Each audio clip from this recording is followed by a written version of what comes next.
On June 2nd and 3rd, 2011, the Center for Design and Geopolitics held its first annual conference in La Jolla at CalIT2, the California Institute of Telecommunications and Information Technology, on the campus of the University of California at San Diego. Thank you, Teddy.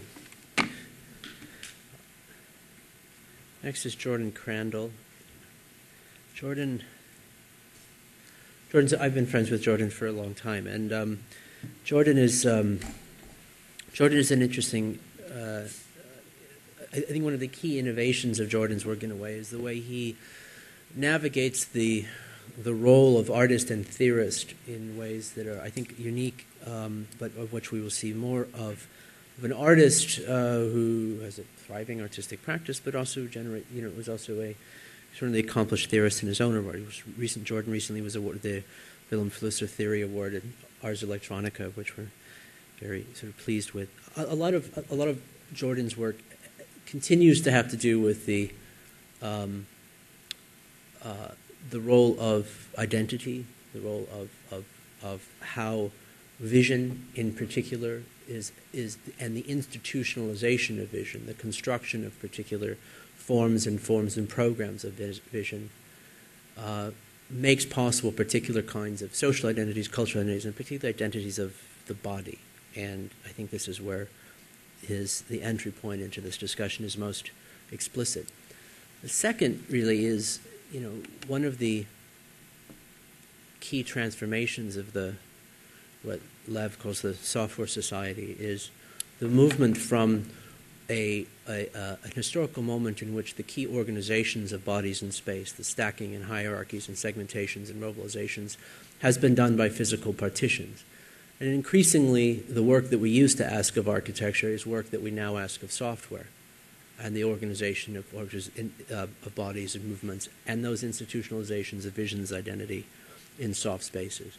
And Jordan's work, as I see it, is really about trying to diagram and map, critique, and interrogate the points of those particular conversions. So with that, Jordan is, as I said, a media artist and theorist. He's also associate professor here in the visual arts department at UC San Diego. His installations have presented in numerous exhibitions from the Tate Modern, San Francisco Museum of Modern Art, Walker Art Center, and so forth. Jordan also is the founding editor of the journal version. So with that, it's my pleasure to introduce my friend Jordan Crandall.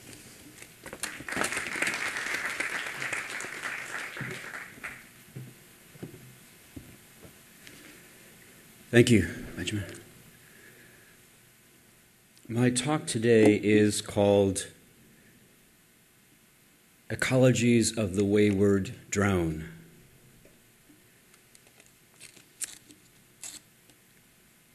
Here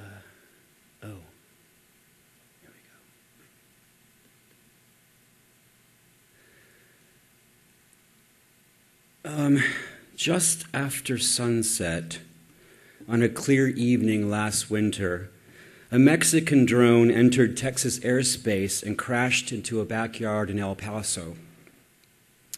In another time and place, a drone falling from the sky could have elicited a high degree of panic, but in this particular border neighborhood, flanked by the Rio Grande, an army of surveillance cameras and floodlights, thermal imaging systems, inspection apparatuses, mobile surveillance units, and an enormous barricade, reconnaissance aircraft are increasingly common. They populate the skies in search of illegal activity. At the onset of this particular emergency, the alarmed resident did what any informed, vigilant citizen would do in his part of the world. He called U.S. Customs and Border Protection. Drones, also known as unmanned aerial vehicles, or UAVs, are prone to systems failures and pilot mistakes. Bad weather can bring them down. Relatively small and vulnerable, they can be felled by something as simple as a gust of wind. The source of this particular El Paso crash was revealed to be a mechanical malfunction. It caused operators, who always operate at a distance, to lose control of the pilotless plane. As is often in the case with unmanned vehicles, it was not clear who those operators were. A Mexican Attorney General spokeswoman denied her country's involvement with the drone, but later that same day, another Mexican official said it was being operated by the Ministry of Public Security and was following a target at the time of the incident. A spokesman for the Mexican embassy in the U.S. said the drone, while belonging to Mexico, was part of an operation in coordination with the U.S. government. Numerous agencies were involved in parsing the accident and coordinating the return of the recovered drone. They included the Department of Homeland Security, the Mexican Embassy, the House Select Committee on Intelligence, the El Paso Fire Department, the U.S. Consulate in Mexico, U.S. Customs and Border Protection, the National Transportation Safety Board, and the Mexican government. They also included the U.S. Border Patrol, who handed the drone back to Mexican officials at an international bridge. The handing over of the drone was, one suspects, fairly easy, since it was in the Mini class of drones, an Orbiter Mini, designed by an Israeli firm, with a total wingspan of about 3 meters. In the drone's failure and its subsequent collection, its destruction in a backyard and its delivery at a bridge, the assembled component agencies necessary to support it become newly revealed and newly active in their negotiations. Dislodged from their mainframe and rendered vulnerable, they reach out to involve other actors in their networks of sustainment. Revealed in the crashing of the UAV is a deceptive unity. UAVs made their appearance on the world stage just after 9/11 in the wars in Iraq and Afghanistan. The U.S. now employs them for surveillance and bombing missions across the Middle East. As their potential has come to be widely recognized, pressure has been growing to allow them into domestic skies. The Department of Defense and the Department of Homeland Security have besieged the FAA with requests for the flying rights of a range of pilotless planes into civilian airspace. Japan, South Korea, and Israel have already certified UAVs for civil use. Brazil, Mexico, and several other Latin American countries employ them for policing, and the European Union is planning to have them integrated into civilian airspace by 2015. In the U.S., the process of developing regulations has been slow and fraught with complication. FAA officials are worried that in domestic skies there is a greater danger of collisions than in the war zones where drones have been tested. They're worried that drones might plow into airliners, cargo planes, and corporate jets at high altitudes, or plunge into low-flying helicopters and hot air balloons. And drones come from a variety of sizes and scales, which makes also their regulation much more difficult. And drones do crash. They crash often, many more times than manned aircraft. They are vulnerable to systemic and human error, software failure, coordination mistakes, pilot fuck-ups. They are vulnerable to hackers. They are susceptible to bad weather and sudden atmospheric shifts. Slow-moving and often low-flying, they can be easily shot down. Remote operators can lose control with the aircraft. They can often veer off course, wander around outside of their controlled airspace. In the spring of 2006, a Predator B drone flown by U.S. Customs and Border Patrol crashed in a backyard near Nogales, Arizona. The incident was reported when residents of the neighborhood heard an explosion in the early morning hours. The scale of this pilotless plane, built by the San Diego company General Atomics, is far larger than that of the mini UAV in the El Paso incident. Its wingspan is 66 feet, and undoubtedly its resounding crash at this hour elicited no small degree of alarm. The cause of the catastrophe was revealed to be operator error. A failure to follow procedure caused the ground control console to lock up and the UAV's engine to shut down. On the loss of its engine, the Predator began turning off its electrical systems to conserve power. It then descended below the minimum altitude, turned north into Arizona, and awaited further commands. No commands came. The out-of-control and powerless predator then dove into an area of upscale ranch homes about 12 miles north of the border and crash-landed in the backyard of a large house. The demand for drones is not limited to the military, homeland security, and law enforcement. Civilians, too, want their drones. Tornado researchers want to send them up into storms to gather data. Energy companies want to use them to monitor pipelines. Commercial upstarts want to service them and train their operators. Security companies want to send them up for surveillance purposes. Citizens want homegrown drones for monitoring, research, and recreation, facilitated by a growing number of hobbyist groups and blogger communities like DIY Drones and Dronepedia. These websites and the communities they enable help to develop collective forms of thinking and practice new knowledges and skills. One DIY drone blogger admits he builds drones because they are a chick magnet. Drones populate the imaginary, ignited by their roles in sci-fi literature, television, and film in ways that intersect with the histories of UFOs and robotics. And they have been integrally tied to warfare and war technology at least since the 1940s. They appeal to generations of gamers who relate to the control interfaces through which they are operated and the first-person shooter-style images that are streamed from them, often accessed on the very same computer screens upon which these games are played.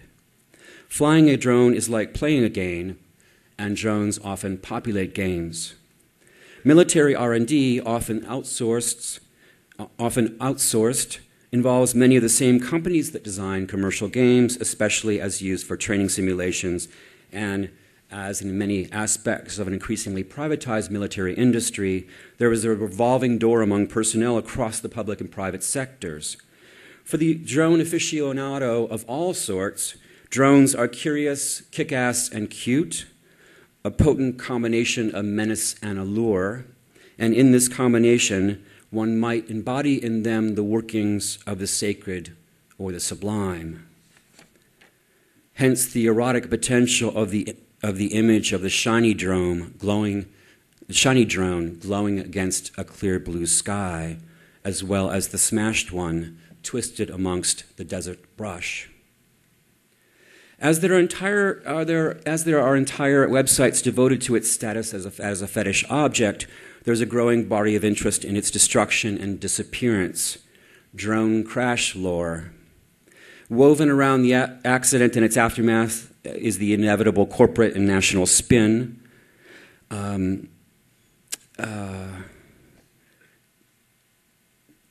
Which is often, as with mid-century UFO crashes, seen as a cover-up or conspiracy.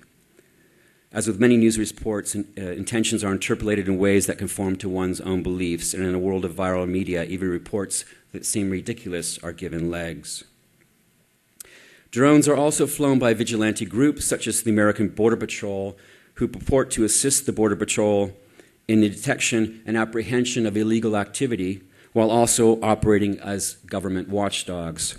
Suspicious of their state apparatus and disillusioned by the ideologies of their generation, these groups, dominated by retired military men, patrol the border as if in search of something far more than illegal activity, the recuperable myth of white male privilege. Situated far from the contemporary sci-fi imaginary, they seem to embody instead the lost genre of the Western, the pre-technological harbinger of its cyber frontierism. Drifting about the desert landscape, weapons at the ready, they guard their version of the American dream. Domestic drone use, of course, amplifies a number of civil liberties concerns.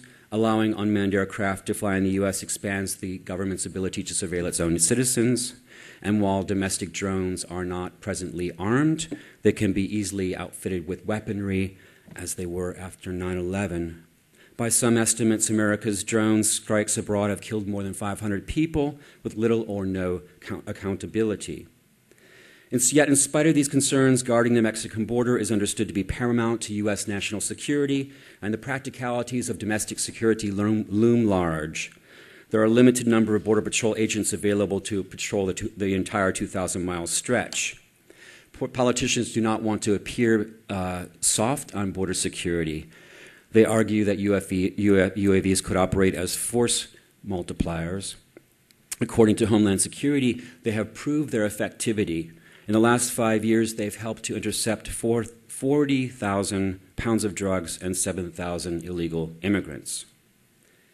It's also understood that unmanned systems for both military and domestic operations are the wave of the future. By congressional mandate, 1/3 of the U.S. Air Force was required to be unmanned by this year. The production and consumptions of UAVs is a global phenomenon and growing rapidly, with about 60 manufacturers operating in about 48 countries, with the U.S. military the largest single consumer. The use of drones is widely supported by the American public. As with many robotic systems, they are unhampered by the physiological and psychological limitations of humans. They can easily take on jobs that are dirty, dangerous, or dull. They can stay aloft and loiter for prolonged periods of time, persisting on targets much longer than piloted aircraft at far less cost. The human risk factor, at least on the U.S. side, is vastly reduced. As a general rule, drones do not result in the injuries and deaths of their crews, but they do crash.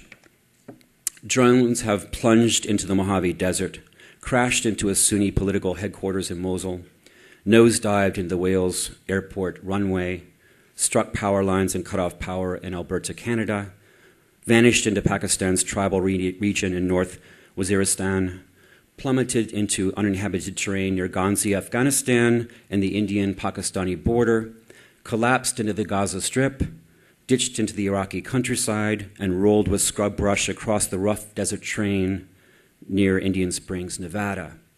The Italian Air Force has discovered one of its downed drones floating along the surface of the Adriatic Sea. In 2009, operators lost control of an armed Reaper drone flying a combat mission over Afghanistan. A manned U.S. Air Force fighter was dispatched to shoot down the renegade drone before it flew beyond the edge of Afghan airspace. In the world of robotic warfare, human pilots are apparently still good for something, shooting down wayward drones. The Reaper ended up crashing into the side of the mountain. When UAVs crash, they provide a bounty of potentially valuable information and parts. Enemies can seize electronics and at times access databases. In order to prevent the enemy from obtaining sensitive materials, almost every drone crash involves a complicated salvage operation. It can be difficult to secure the wreckage. In 2008, a Canadian UAV crashed not far from the military base at Masumgar in western Kandahar province. The military was too late in its recovery operation. Within 22 minutes, the drone had been fully stripped and hauled away by locals. In early 2010, a U.S. military Predator crashed into a remote village in Yemen near Loder. The downed drone was discovered by local residents who called in the police. The police recovered the wreckage, but as they headed back to the station, gunmen, reported to be Al-Qaeda, intercepted them and hijacked it. Unlike the smooth coordination among agencies in the El Paso incident, there was no handing over the drone by the Yemeni government. It scattered into the routines and spaces of a renegade agency. The scattering of the drone at the onset of its crashing reveals all of the elements with which it affiliates in order to maintain its centrality and force. The components that were formerly packed inside, along with the component agencies necessary to support it, become newly visible and active in their negotiations. These component actors achieve a level of discreteness, yet they are embedded in systems and routines through which their ontological distinctions and functions are redistributed. A typical UAV requires a human flight crew of 4, a pilot, a sensor operator, a mission monitor, and a flight engineer. The capacities and functions of these human actors, which include maneuvering, operating, sensing, dispatching, analyzing, are augmented by a host of inorganic actors who participate in the intelligence and skill necessary to operate the plane. The unmanned system does not eliminate the human, but redistributes the agencies of warfare. To salvage or recover these components is to disengage them from conventional ontological categories and regard them in terms of their performative and functional practices, the roles they play in the functional organization of the system. These functions might involve the processing of data, They might involve sensing. They might involve actuating. They might involve the facilitation of communication, identification, or locationing. These functions might instantiate in specific actors such as a microprocessor, a sensor device, a communication link, a tag, a control interface, a software program. But what is important is what the overall system does when these actors are coordinated and combined together at various scales. The scattered UAV acts as a distributed cognitive and actuating system that can sense the environment, create a context for that information, communicate internally among components, draw inferences from the data, and initiate physical response. The flows of data through satellite transmissions link the assembled flight crew to the plane. GPS signals are arrayed as locational coordinates on a navigational display. Location-based data that is not only used in piloting the plane, but in the locating of targets. Technical data arrayed on another display links the flight engineer to the plane's mechanical systems. Radio transmissions connect the flight crew to intelligence teams and commanders and troops on the ground. All of these affiliations rely on the material structures of military bases, which, in the case of most drone operations abroad, involve converted single-wide trailers at Air Force's bases in Nevada, out of which flight crews operate the planes, as mechanics and ground crews service them at regional bases in the war zone. The plane is able to fly not only because of its technical infrastructure, but because of the procedural structures and programs of its host institutions. At numerous levels, from algorithm to hardware to logistics, somehow these parts stabilize into cohesive wholes. Hardware, personnel, and supplies are integrated into tactical formations. Communication protocols and pathways fit together in stable systems. Ideas fit together in doctrines. The components within these affiliations are relatively stabilized, yet they accomplish this with varying degrees of influence and staying power. Their negotiations are not always stable and enduring. Coordinations occur at various scales, magnitudes, and levels of complexity. Some links are weak and some more solid. The GPS signals necessary to steer the drone and locate the targets are weak and easily jammed, as are the electromagnetic waves generated by radio signals, computers, and electronic equipment. Many parts of unmanned systems, including software and electronic devices, are off the shelf, riding on existing structures. 95% of the military's communications travel over existing commercial telecom networks, including satellite systems. As a result, devices and communications have a high hacking potential. Even internally, composites that would seem to be solid and enduring are embroiled in bandwidth, battles, and inter-service rivalries. So too with drone imaginaries, especially as they cultivate the catastrophic, the erotic allure of the crash. And so I'm going to wrap up now. But what I want to wind up with saying is when approached this way, there could be emerging something that we might think of as drone studies.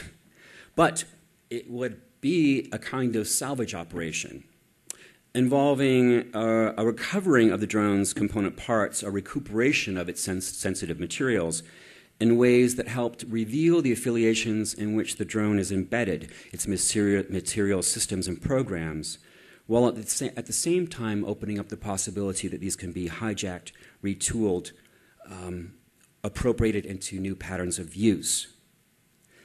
And so the salvage operation, as I'm framing it here, while applied here in this case study of drones, can be expanded to include embedded network systems across a number of fronts, as they are incorporated not only into UAVs, but increasingly into all kinds of objects, materials, and devices, appliances, building, cars, and infrastructures. As well as these network computing elements increasingly become part of everyday space, and environments gain the community ability to communicate wirelessly amongst their actors, and all manner of sensing, processing, and actuating locationing composites gain the ability to think and act in the world. This constitutes a diffuse, animated, cognitive, and ontological supplement to human agency. So it's crucial to understand the architectures, epistemologies, and ontologies of this distributed network environment, its material systems and programs, its constitution of actors, its distributed functionalities, while at the same time opening up the possibility that these can be reprogrammed. And so this was I see as nothing less than a geopolitical endeavor that's one not only critical and deconstructive, but affirmative and constructive, a kind of recovery in the wreckage. Thank you.